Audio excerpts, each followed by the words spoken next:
తెలంగాణ జాగృతి అధ్యక్షురాలు కవిత బీఆర్ఎస్ నేత హరీష్ రావు మీద పరోక్షంగా విమర్శలు చేశారు. సిద్దిపేటలోని స్వగ్రామం చింతమడకలో జరిగిన బతుకమ్మ వేడుకల్లో ఆమె మాట్లాడారు.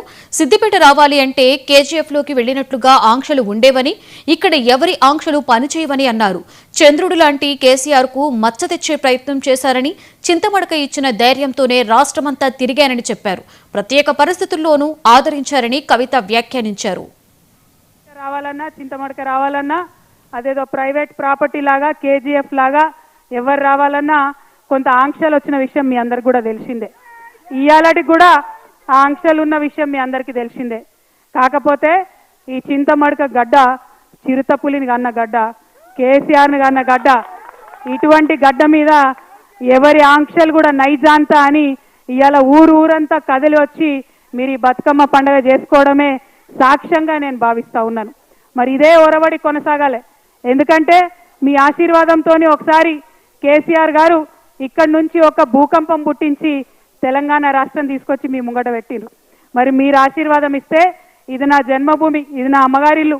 మరి ఈ జన్మభూమే మరి భవిష్యత్తులో కర్మభూమి కూడా కావచ్చు, ఎవరం కూడా చెప్పలేము. కాబట్టి మీ ఆశీర్వాదం ఉంటే ఏదైనా సాధ్యమవుతుందనే విషయాన్ని నేను ఈ సందర్భంగా మీకు తెలియజేస్తా ఉన్నాను. మళ్ళీ ఒకసారి ఒకటే మాట, మనం తెలంగాణ వాళ్ళం ఎవరి ఆంక్షలకు భయపడేటోళ్ళం కాదు. ఆనాడు ఆంధ్రోళ్ళు పెద్ద పెద్ద నాయకులు వందల ఆంక్షలు పెడితే తోసుకొని పోయి ముళ్ళ కంచెలు దాటుకొని పోయి బుల్లెట్లకు ఎదురుగా పోయి ఉద్యమం చేసినటువంటి వారసత్వం ఉన్నది. ఏదో రాజకీయంగా కొన్ని ఆంక్షలు పెడితే ఎవరు ఆగేది లేదు. ఖచ్చితంగా చింతమడకకు వస్తాం, సిద్దిపేటకు వస్తాం, ఒకసారి కాదు మళ్ళా వస్తాం.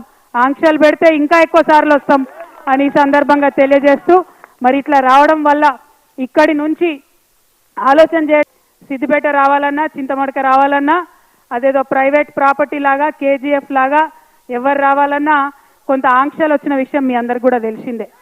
ఇయాలటికి కూడా ఆ ఆంక్షలు ఉన్న విషయం మీ అందరికీ తెలిసిందే. కాకపోతే ఈ చింతమడక గడ్డ చిరుతపులిని కన్న గడ్డ, కేసీఆర్ని కన్న గడ్డ, ఇటువంటి గడ్డ మీద ఎవరి ఆంక్షలు కూడా నైజాంతా అని ఇవాళ ఊరంతా కదిలి వచ్చి మీరు ఈ బతుకమ్మ పండుగ చేసుకోవడమే సాక్ష్యంగా నేను భావిస్తా ఉన్నాను. మరి ఇదే ఒరవడి కొనసాగాలి.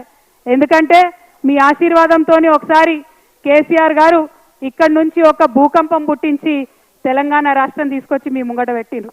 మరి మీరు ఆశీర్వాదం ఇస్తే ఇది నా జన్మభూమి, ఇది నా అమ్మగారిల్లు. మరి ఈ జన్మభూమే మరి భవిష్యత్తులో కర్మభూమి కూడా కావచ్చు, ఎవరం కూడా చెప్పలేము.